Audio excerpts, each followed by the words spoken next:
I forgot how much I absolutely hate Eastern Time. Good morning. It is 6:05. It is great to be here on KCMO Talk Radio 95.7 FM. We are streaming, as always, on the KCMO Talk Radio app, getting it rolling on a Friday morning, wrapping up the week from the Fox News headquarters in New York City. I have been here for most of the week, broadcasting as I was on assignment for a radio convention, which led to me saying, you know what, a lot of these radio guys like to take off this week, but I'm going to make sure that I'm doing the show for you Thursday and Friday. And later this morning, after we get done at 10 o'clock, I will be going downstairs here at Fox News to the second floor and joining my good friend Harris Faulkner for the Faulkner Focus in the 10 o'clock Central Hour. So make sure you check that out as well. But last night, I get back to my hotel room, and I flip on the NFL game. Eagles, Cowboys, season's kicking off. We got the Chiefs playing tonight in Brazil against the Chargers. We'll have plenty on that coming up. But it's 9:50 at night, and it's halftime. I'm like, Eastern Time is the worst, absolute worst for sports fans. And when you get into that Central Time Zone groove, and Sunday Night Football starts at 7:15, 7:20-ish. You're done by 10:15, 10:30. Mm-hmm. You just take it for granted, John. It's 10 o'clock. It's 10 o'clock, and they haven't started the second half last night. It's just absolutely brutal. Been able to go to New York a couple of times to a concert. I'm like, cool, we'll see Lenny Kravitz at the Ritz. Now, that's probably something else, named something else now. Anyway, it's like, well, what time's the show start? We're going to dinner. The show starts at 11. I'm like, what? I'm like, I guess y'all get used to that. I don't know if I could. I don't think I could, man, and I did it for a while. But when you get into that sweet spot in a Central Time Zone, if you're a sports fan, you got college football at 11 o'clock in the morning on Saturdays. You've got the NFL at high noon on Sundays, Sunday Night Football at 7:20. None of this staying up until 11:30 to watch the end of a football game. I feel bad. I feel bad for people, for a lot of reasons in places like New York City.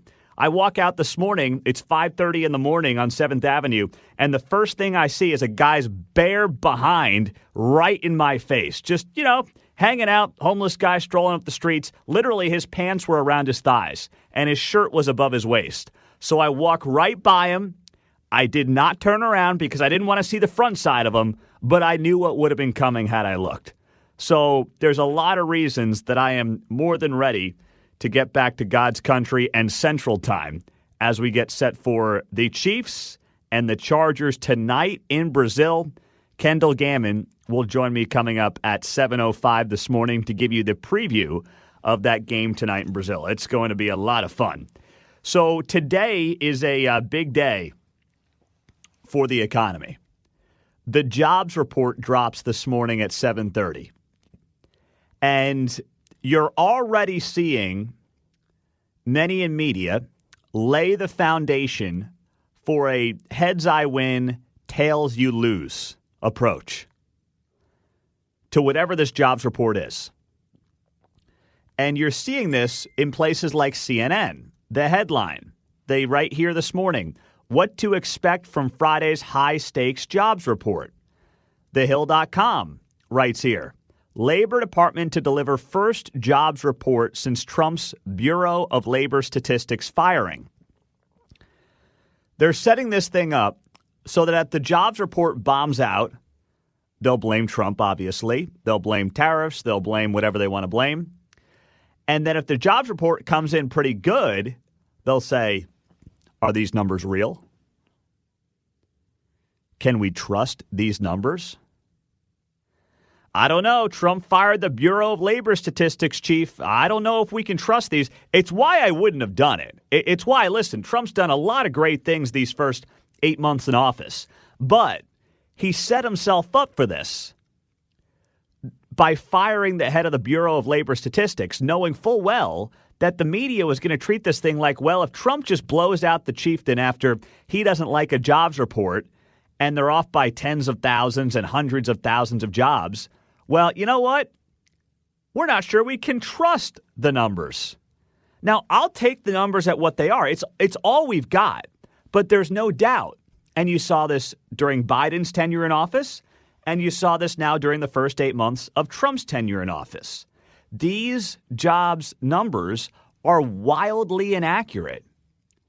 They don't do a good job of getting an accurate assessment of what the jobs numbers actually are. Now, I know that it's difficult to figure out how to gather an accurate number. It is harder than ever to do that in a lot of things right now because we're just so fragmented in terms of what we consume, how difficult it is for people to get a hold of us. It's not like the old days. If you wanted to do a survey, you could buy some phone numbers, you would call landlines, you could hopefully get an answer, and then you could ask your survey question. It's not that easy anymore. But no matter what comes out of this jobs report, which drops at 7:30 this morning, and we'll have reaction to it here on KCMO, it's going to be a heads I win, tails you lose. That's how many are going to treat this thing. Now, no matter what this will likely lead to is a continued push to a interest rate cut coming up in September. That is what is going to happen, barring something completely unforeseen. You would have to have a jobs report that blows it out of the water for the Fed to potentially pump the brakes on cutting rates next month. And frankly, even if that jobs report does blow it out of the water, can you believe it? Not because Trump fired the chief, but because these numbers appear to be incredibly inaccurate. They get readjusted every other month. So this is going to be the major conversation and talking point of the day, and we'll make sure that we have the breaking news coverage for you this morning. It comes down at 7:30. Mark Falter is going to be here at 8:30 to talk about that and everything else going on in the markets this morning. So be sure to stay tuned for that here on KCMO Talk Radio. Missouri moves ahead yesterday, as expected, with its redistricting plans. A special House committee endorsed the new 7-1 proposed map for the GOP to pick up another seat in the U.S. House. It was a 10-4 vote that came along party lines. So you see the media in Kansas City covering a lot of these protests that are happening this week in Jeff City and people speaking out against the redistricting plans. And I can't sit here and say that I blame them. I've said this is, yes, gerrymandering. I'm not going to sit here and tell you it's anything but gerrymandering. Now, it's a response to what has happened in many blue states around the country, and that is the best point for the GOP to make in Missouri. We are responding to what has happened in places like California, Illinois, Massachusetts, Rhode Island. You know, you can go on down the list. That's basically their best argument. We're just doing what you guys have done for years. It doesn't mean they're not gerrymandering. They are, but they're just responding to what has happened in other states for far too long. But none of these protests, none of these opinion pieces in the Kansas City Star are going to make a difference. It's full steam ahead. It is going to happen, and it's all but certain it will get done very quickly. So, you know, if you're someone who is holding out hope that it wasn't going to happen, I'm not trying to dance on your grave on this front. I'm just here to give it to you straight because I keep seeing, you know, these reports from some television stations and newspapers in town saying, you know, a lot of protests. It's like, yeah, it doesn't matter. No one is listening to these protests. And you can cover them all you want, I guess, to make it seem like there is massive discontent, and there may be to some degree, but it's not changing the landscape. It's not changing what's about to happen, for better or for worse. Coming up, there's a group in Kansas City I've been pretty tough on, but am I actually going to have their back on something? We'll talk about it next on 95.7 FM, KCMO. You know, this is not a group that I think I've ever defended here in Kansas City, but I got to give them some credit. KC Tenants. I know. They ran the worst people for office in the 2023 Kansas City, Missouri City Council races. They ran full-blown communists that would have made this guy Mamdani, who's probably going to be the next New York City mayor, blush. Yes, that is true. But I will give them a little bit of credit here. Good morning. It is 6:20 on a Friday, a Red Friday, our first Red Friday officially of the 2025 football season here on KCMO Talk Radio. Kendall Gammon, top of next hour, 7:05. But I saw this from Woke 41. And it says here that the Bowen Tower residents are the latest tenants to call for change. The residents say they've endured bad living conditions for years. The elevators don't work, haven't had air. They've had, flooding in apartments where fish could swim, according to some of the residents. So what's happening? Well, KC Tenants has basically helped the residents of the Bowen Towers come together and basically figure out a way to get the landlords to fix some of the major problems. It has been a power in numbers game. Now, I'm not a union guy. When I worked in New York City in radio, I had a chance to join the SAG-AFTRA union. I was not interested. And what I generally see from unions and organizations like it is that it suppresses people who want to bust their butts, and it props people up who want to ride a gravy train.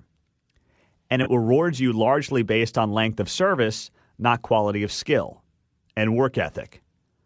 So there are definite problems with unions in general. I mean, teachers' union is a great example. We have amazing teachers who should be making a lot more money than they're making. We have teachers in some cases who should not be even employed. I would argue it's similar, in things like firefighting and police officers and EMS and things of that nature. But I'll set that aside for now. So the Kansas City Tenants Union has helped the residents of this complex band together, get changes to their apartment complex by basically having strength in numbers. And I'm like, you know what? This is not the worst use of their time. I actually respect this. Now, the problem is their long game, obviously, is not a good one for Kansas City. It's not. And what they'll do is they'll go into these, largely poor neighborhoods of folks who are in bad living conditions, and they'll say, hey, you guys have problems. We're here to help. We'll help you organize. We'll help you fight the big bad landlords. And then, by the way, when election time comes around, vote for our candidates.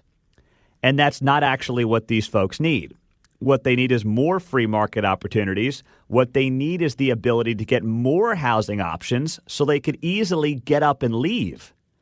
Not restrict housing, not create more red tape and more government barriers to housing, which then puts folks like this, who need the ability to pick up and move the most, it puts them in a box. It puts them in a corner. But I do respect them showing up, John, and actually kind of organizing here. Yeah, but it seems like, living here all my life, I'm sure there's more than one and perhaps more than 12 apartment buildings / complexes with issues where I'm not sure if they're anywhere to be seen. Yeah. So they pick the ones maybe that fit whatever story they want to sell. That's probably true. I've been wondering where they're at. They seem to have been low profile, so I didn't know if they were getting new T-shirts coming in and we're waiting for those to arrive before they got back out there. But at least, right, they're affecting a positive change, so it would seem. Well, yeah, but there's they just much work to to be done, I will say. So let's. Well, yeah, they can't be everywhere at once, right? Well, they could try. They could try. Yes. They just wanted to make sure that you have a good shirt to wear at the next rally. That's what they're, wanting to make sure you look good. So, so they are making a positive impact for that building. That's great. Hopefully they can do more for others. Well, they probably will, because for them, it's really all about political power. That's the big thing for them. They want to, frankly, use these people to gain political power. That's their ultimate goal in Kansas City. The problem is, if they ever do gain political power and they get a KC Tenants representative into the mayor's office, they get more KC Tenants representatives into City Hall, that will be disastrous for the city, and it would be most disastrous for the poor people that they insist that they're helping. Yeah. So they're doing a little bit of good here by organizing residents, or I should say tenants, against landlords in specific cases around Kansas City. But their long game is still wildly broken. and one that, Kansas City's got to be careful of, because I've already been hearing with the next mayor's race probably picking up some steam next year, if the KC Tenants rally around one specific candidate, and it could be that wacko on the city council, Jonathan Duncan, who's out of South Kansas City. He's a big KC Tenants guy. I'm just saying, watch out. That is one where there's a fear in a very crowded, because remember last time we had a Kansas City mayor's race, like 15 people ran. Then you got to get to the top two, and then there's the runoff. If KC Tenants gets behind one person and they peel off 30% of the vote in a 10-way primary, they're getting to the runoff. And then, better watch out if you're a Kansas City resident who doesn't like communism. In the meantime, I saw this, speaking of housing, more than a quarter of U.S. homes worth a combined $12.7 trillion are exposed to severe or extreme climate risk, according to a new Realtor.com analysis. The report examined the threats from wildfires, floods, and wind damage, hazards that have been top of mind after a string of recent disasters. About 18% of homes facing potential hurricane wind damage, the most common risk, while 6% are threatened by flooding and another 6% by wildfires. Realtor.com found that the most at-risk metros are predominantly clustered in the South, where homeowners face the highest insurance costs relative to home values. Okay, so basically people in Florida and South Carolina and Georgia and North Carolina, where you get a lot of those hurricanes in particular, maybe on the other side of the Gulf of Mexico, Alabama and the Florida Panhandle and, places like that. Well, that's too bad, but that's where people are moving. If you take this study and you just say to yourself, well, we got to do something about climate change because people are in areas where there are hurricanes. Yes, they have chosen to live in these places. They have chosen to purchase homes in places where hurricanes have been hitting for hundreds, if not thousands of years. The answer here is not to figure out what can the government do, what policies can we implement to try to lessen hurricanes from hitting Florida because we have to protect homes in Florida. No, because the evidence is scant to suggest that there's a lot that we can do anyway, especially when China doesn't give a you-know-what about any of this stuff and continues to, in some cases, clean our clocks because they're not worried about green this or green that. They don't give a rip about any of it. So this is one of those studies that I know will make some people feel like we've got to do something. And the answer is to take the study and toss it out the window.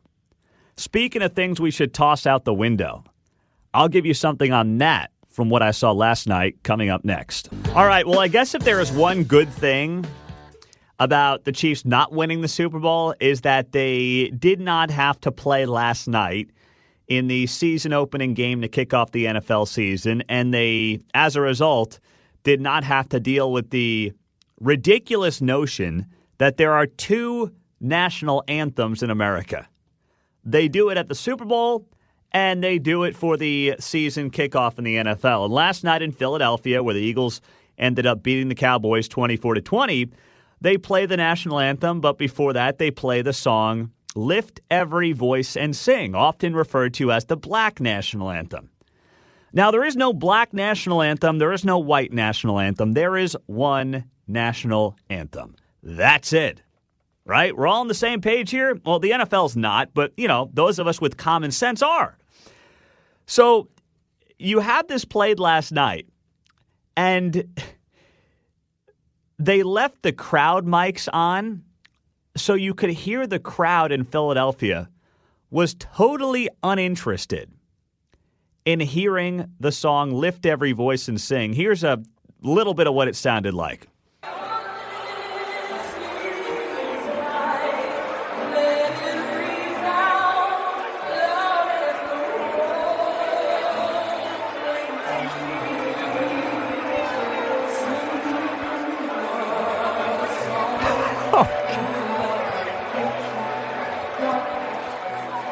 All right, you get the point, right? Literally no one's paying attention.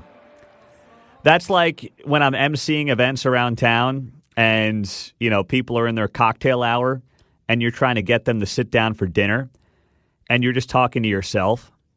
Now, I do that every day, so I never get offended by it, but it's different when you do it in front of a large crowd of people who literally are not listening to anything that you're saying. I'll stand up at the mic and I'll be like, all right, everyone, let's take our seats. We're going to get started. Okay, everybody. And then I'll usually make a joke like, hey, I've got 3 little girls at home. They don't listen to me either. It's fine. I'm used to this. But could you please take your seats? And it takes like 10 minutes to corral people, John. That's just how it goes. Is this thing on? Yeah. Banging on the mic. Yeah. Well, it's funny. I was at an event last night because I'm here in New York City for this radio convention, and there was a happy hour, and people were trying to give speeches, and it was the same deal where half the room's talking, people are trying to speak. And I literally said to somebody last night who was trying to talk to me while somebody was on stage, I said, listen, I want to pick up the conversation, but I've been in that guy's shoes, so I'm going to respectfully listen to him because I've been up there when no one is listening to you. That's funny. My friends in a rock band, they have the classic put that down where everybody's coming, where you get hassled, you get the other thing. And he's like, hey, lady, do I come and jump up and down on the bed while you're at work? That always starts a fight. Yeah, but you sit there and you're like, there's always the table that will persist to, after everybody shut up, the one guy's still talking back somewhere. You're like, you hear it all. Exactly. Like, dude. Exactly. Anyway. So last night, the song gets played, Lift Every Voice and Sing, and no one's listening and no one's paying attention. And good for Eagles fans, because that's not the national anthem. There is one national anthem, that's it. And it's the only one that we should honor in America. It's for everybody, white, black, Hispanic. Doesn't matter what your background is. If you are an American citizen, we have one national anthem. That's it. But it's amazing. The NFL may be, I was thinking about this, like the NFL may be the only brand in America that is woke proof. They still do the dopey end racism in the end zones and smile and all the other nonsensical phrases that they're putting in the back of the end zones. It takes all of us, right? Choose love. Yes, choose love. Thank you, Mark. I didn't need that reminder, but I do appreciate it. They still do a black national anthem before certain games. And because the sport is just so popular and because we are addicted to it, it's the only thing in America I can think that is completely woke-proof. There will probably be, when the numbers come out later today, I would venture to guess 40 million Americans who tuned in to watch that game last night. It might be more like 50, but my ballpark would be 40 to 50 million people tuned in last night to watch the kickoff to the NFL season. And it doesn't really matter how stupid Roger Goodell makes this league. We are addicted to football. We are especially addicted to the NFL. So, as much as Cracker Barrel learns a lesson, as much as Bud Light has to learn a lesson the hard way, I was thinking, how bad would it have to get? What would the NFL actually have to do to get you to turn it off? Because they've done some, they haven't Bud Lighted themselves yet. They haven't done something that egregious. I mean, I just made that, into a verb. Yeah. But they have done some things where you're like, guys, the world's not here anymore, okay? The world doesn't need, end racism in the end zone, all right? You did that in 2020. We kind of understand why you did it. The world's way past that. There are not 2 national anthems anymore, guys, so let's drop the woke nonsense. But at the same time, they're not getting punished for it in the marketplace because we are still addicted to the product. It's an interesting study, and we can ignore what we want, can't we? We being the American public. So it's interesting what we choose to be outraged about. Then when you take it a little step further and go, okay, well, if you can ignore, I tune it out. It doesn't makes no difference in my life. You can put silly things down there, all they want, big deal, right? Yeah. So I don't care. So I don't choose to make that an issue for me personally. But it is interesting that we get the selective amnesia sometimes. Well, I mean, the NBA is super woke, but people are like, I don't watch the NBA because it's woke. It's like, well, no, you don't watch the NBA because you don't like it, because the NFL is arguably just as woke, and we all are addicted to the NFL. Right, basketball ain't what it used to be. The game's broken there. Exactly right. So you look at it and you say to yourself, okay, what are people really going to do about this? And the answer is nothing. So the Right. NFL is not getting punished for any of this. No. So that's why they're going to keep doing it. And I'm not saying that we should punish them. Trust me, I'm going to be locked in at 7 o'clock tonight. I know where this entire town is going to be at 7 o'clock tonight. They'll be watching the Chiefs, and they'll be listening to 95.7 FM KCMO when Blue Valley West takes on St. Thomas Aquinas in our first ever high school football broadcast here on 95.7 FM. That's what they're going to do. You watch the Chiefs on mute. You put on the high school football game on 95.7 FM, There you go. and you're off to the races. Okay, that's what you do. You know where the NFL can mess it up is this automatic, however they're measuring where the ball goes now.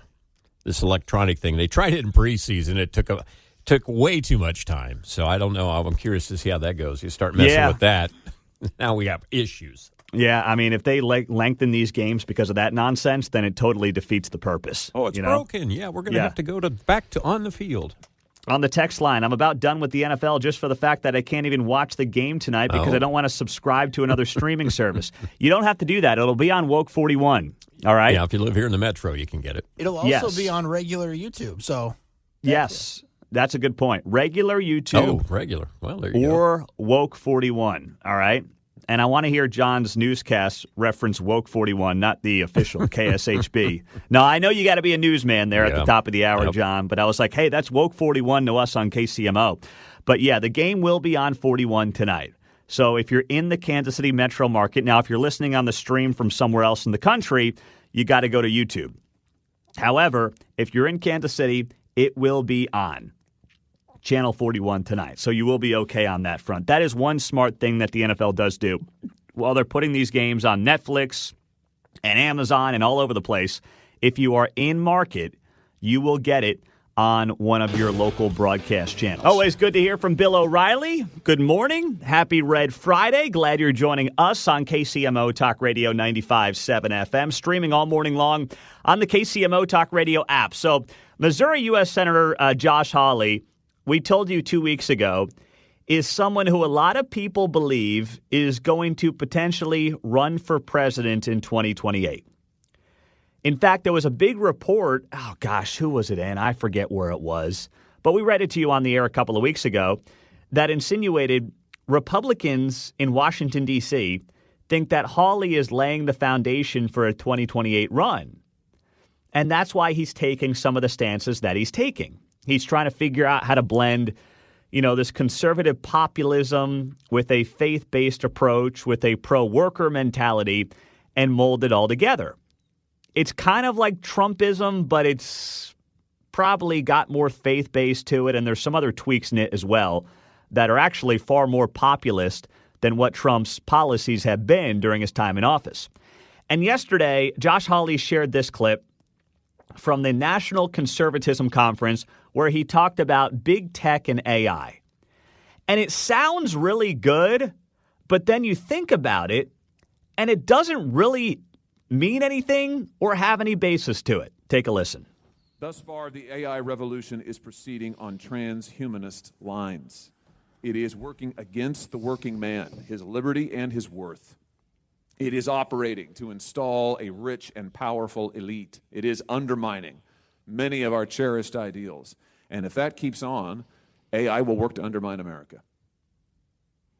But this is only one possible future. It need not be the future. We can achieve something different, and we must. It's time to change the game. It's time to make AI work for people, not the other way around. Make it work to enhance our liberty, not destroy it. Make it work to protect our livelihoods and not dismantle them. Thus far, the AI revolution is proceeding on transhumanist lines. It sounds good, but what does that mean? Politicians love to warn about AI, but what's the plan? Banning it? Taxing it? Scolding big tech? None of that protects workers.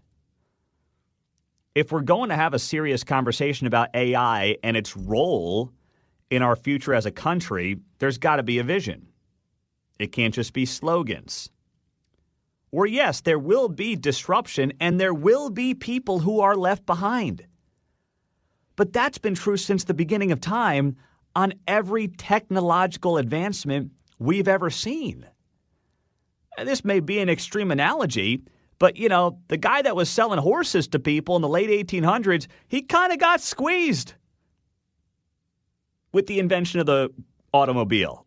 You could go through every single major technological advancement in worldwide history and say someone got hosed. That's true. So what do we do about it? We say AI is working against the working man? Well, maybe for some jobs. Yeah, it's possible. Like, I'm here doing the show in New York City for a couple of days. I'm at Fox, and I've jumped in a bunch of taxis to get around town. And we all know that Elon Musk and Tesla are working on a robo-taxi. Yeah, it's possible that all these taxi drivers, although I was in one yesterday and the guy stunk to high heaven. I was like, my gosh, get me out of here. I mean, the guy just absolutely stunk. I'm like, where's Elon? I need a robo-taxi here. At least they won't smell. But I'll leave that for later in the show. But it's like, yeah, there will be people that have been upended in a lot of different lines of work due to technology. Does that mean you don't do it? What do you do? What's the plan? What's the proposition? Because if not, China will just eat our lunch and then clean our clocks and become the world superpower. There is an arms race going on with this AI stuff, and President Trump actually understands it. And he actually wants to make sure that America wins in this race.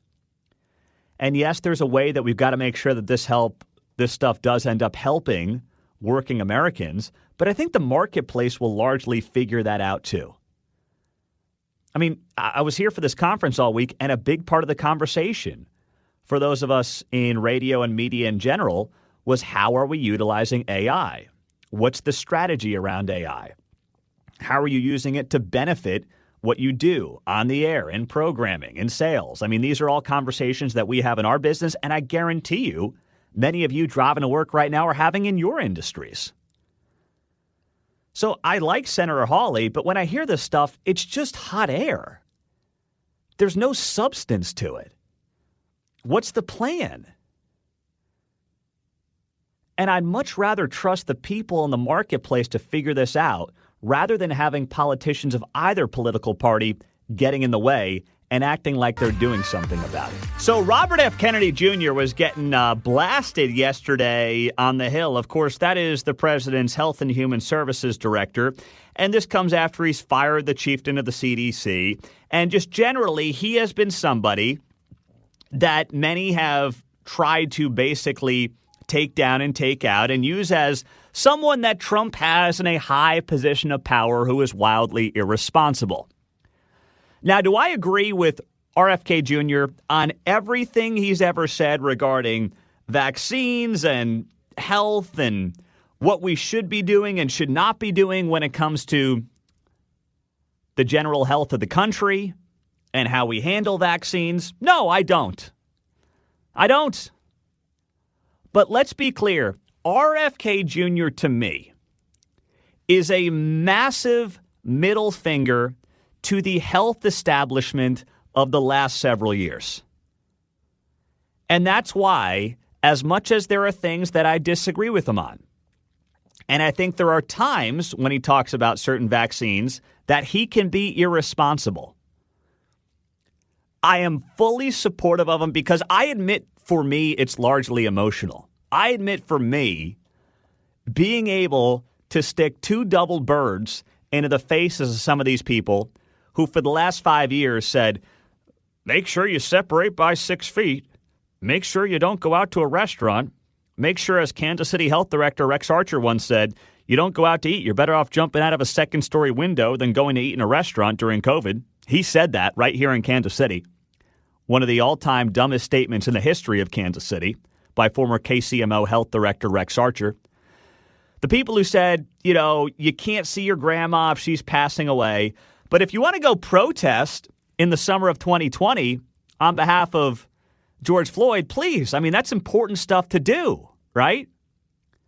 Got to get out there. You got to mobilize.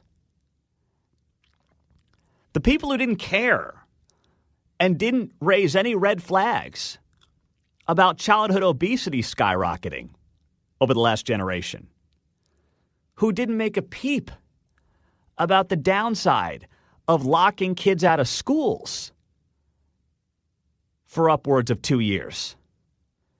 Yeah, you know what? I'm not going to lie. It does feel good.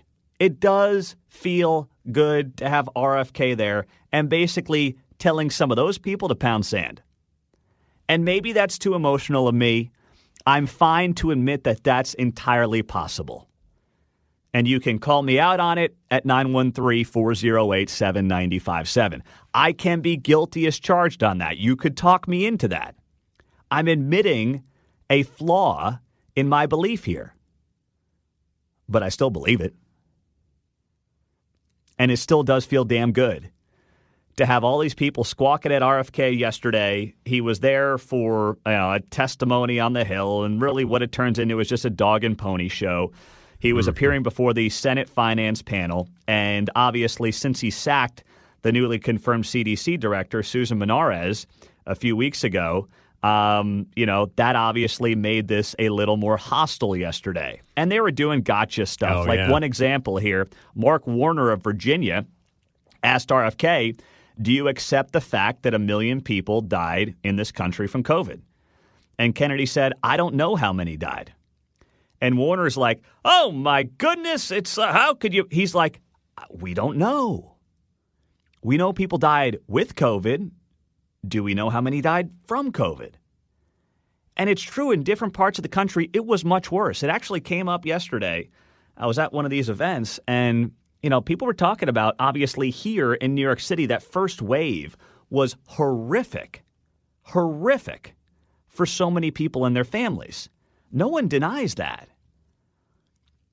But as time went on and we realized, first off, the strains are changing. They're becoming less lethal. They're not impacting children. We had to have a more complex and, frankly, not a one-size-fits-all approach. And our health leaders never wanted to do it. Whether it was Fauci in D.C., or it was Rex Archer in Kansas City, or some of your other politicians, they were not interested. So now we sit here and, RFK's answering this question. He's like, I don't know, we got to kind of get some more information on this. There's so much data and chaos coming out that we've got to kind of figure out what's what. That's not a wrong answer. It's not an inaccurate answer. It's not an unfair answer. And I continue to remain a huge proponent of what RFK Jr. is bringing to the forefront with his Make America Healthy Again movement. And the reality is a lot of those things that he is accomplishing as part of the MAHA movement would not be happening without him in that specific role. And while, I, don't want to see measles going crazy, and, I certainly don't want to see like polio come back, all these things that people are fear-mongering around, if he can be the guy that helps get some of the dyes and chemicals out of our foods through largely public pressure and a campaign in the media and on social media, we are going to be better off as a country. It doesn't mean we magically get healthier overnight, but it certainly is a step in the right direction. And for all the folks who claim that RFK Jr. is like the most unpopular guy in the Trump administration, he actually is one of the more popular guys in the administration. Mark, if we could pull that audio that I've got lined up here. I'm not going to play all of it, but just some of this from CNN yesterday, where they had the polling for all of Trump's top cabinet guys, and RFK Jr. is actually more popular than most of Trump's top cabinet members. Here was CNN. Most popular of all the key officials that we have recent polling on. Pete Hegseth, his net favorable, minus 14 points. J.D. Vance, minus 11. Marco Rubio, minus 10. RFK Jr. is at minus 7, but minus 7 beats minus 10, beats minus 11, beats minus 14. So, no, RFK Jr. is not a drag on President Trump. He's not the most embattled. In fact, he is the most popular official in Trump's cabinet, at least according to the polling. It is. There you go. That's from CNN yesterday. 913-408-7957. So this campaign that they're running against RFK, it's just not working with the American people. Let's go to Randy in Napoleon. What's up, Randy? You're on KCMO. Good morning. Good morning. Yeah, one thing about RFK Jr. is a very big distinction. He's not trying to withhold vaccines from anyone. They were mandating, and he's not trying to withhold them. The other thing is, too, is I'm kind of in his playbook, but I'm going to change the name. Instead of conspiracy theorist, I'm going to call myself from now on a plot analyst. So there you go. A plot analyst. All right, Randy in Napoleon, the plot analyst of the morning here on KCMO Talk Radio. Well done. Andy and Shawnee. What's up, Andy? Good morning. Good morning. Well, RFK, I saw him particularly bullied and not allowed to speak on that stand. So they're still trying to push their tyranny on us.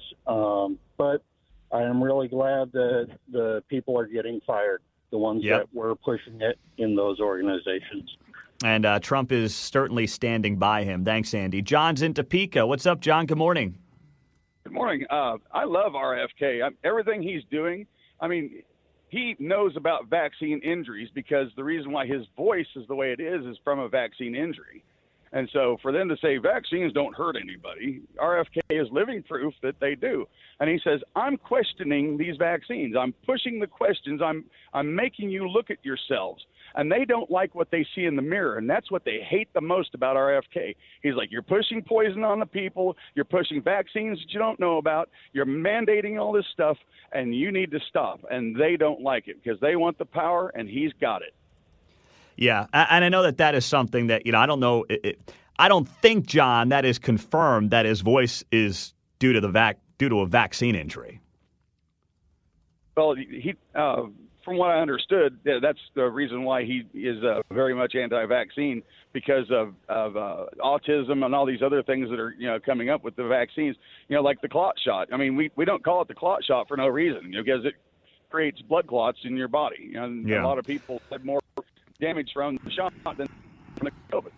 Well, the autism thing is certainly something that should be investigated, right? I mean, I'm not going to sit here and say that the massive spike in autism that we've seen over the last several decades is guaranteed to be from any particular vaccine. I don't know that, but I certainly think it's not natural. And it's not just simply driven by, oh, well, now we know how to diagnose it better. I don't think you go from like 1 in 100 to 1 in 20 over a few decades and just say, well, it's all about diagnosing it better. Diagnoses, yeah. So I don't think that's at all what's going on here, John. Well, I think one of the key things I had is he's not up for nomination. He has his job, so he can fire back, and he did. And I like that. It's like, you've been in office for 25 years. You've been sitting in that chair, and now today you want to know suddenly, right? And they want to be outraged. It's all full outrage. Right. So he is confronting that, just batting it away, and I love that part of it. It's time for that. He's standing up to him, and good on him. And that's both sides of the aisle on this stuff, by the way. RFK's doing it. 913-408-7957. It is 8:15. We have Mark Falter on the markets coming up at 8:35, and the jobs report that looks like it's going to spark that guaranteed rate cut coming up in September, and there could be another one by the end of the year. But there is potential downside to all of this. Mark Falter coming up at the bottom of the hour. 913-408-7957 is how you join us on 95.7 FM KCMO.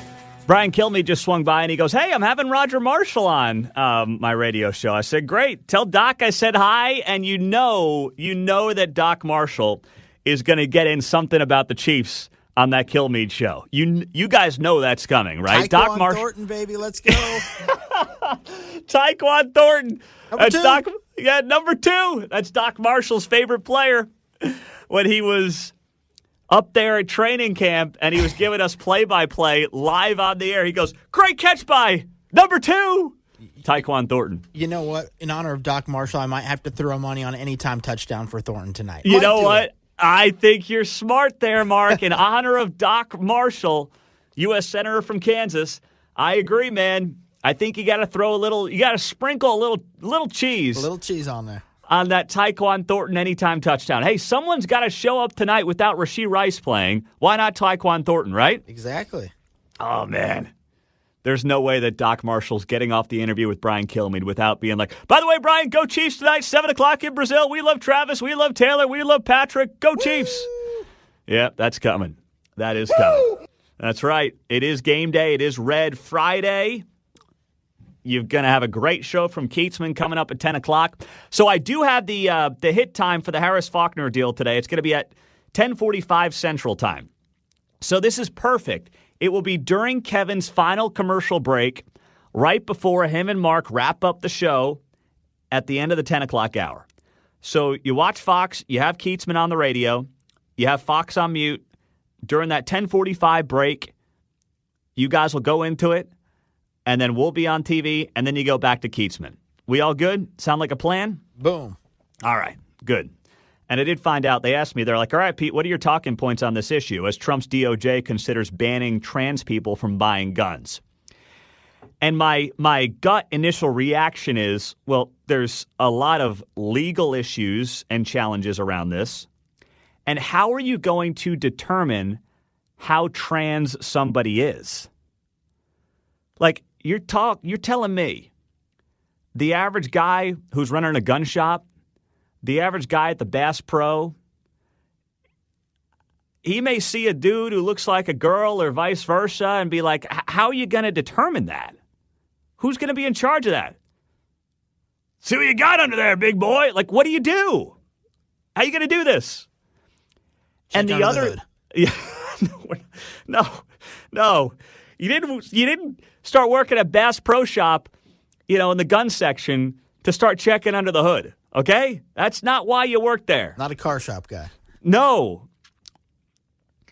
So this is ripe for legal challenges, and as much as I know there are rules against those who are considered mentally ill buying firearms, what would happen if a future Democrat president and their DOJ started saying, these people who believe in God, these religious quacks, they're mentally deranged.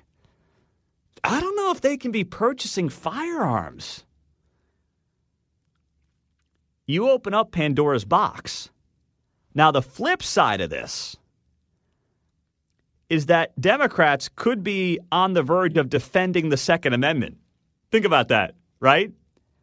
There is a reverse psychology here where Trump even opening up this conversation with his DOJ gets the Democrats to defend the Second Amendment. This is a potential fascinating twist in the story, right? Lefties demanding gun rights in 3, 2, 1. That could be coming as well. So they're going to be twisting themselves into a pretzel over this. And that's where there's a political side of it, and then there is actually an implementation, legal, realistic side of this.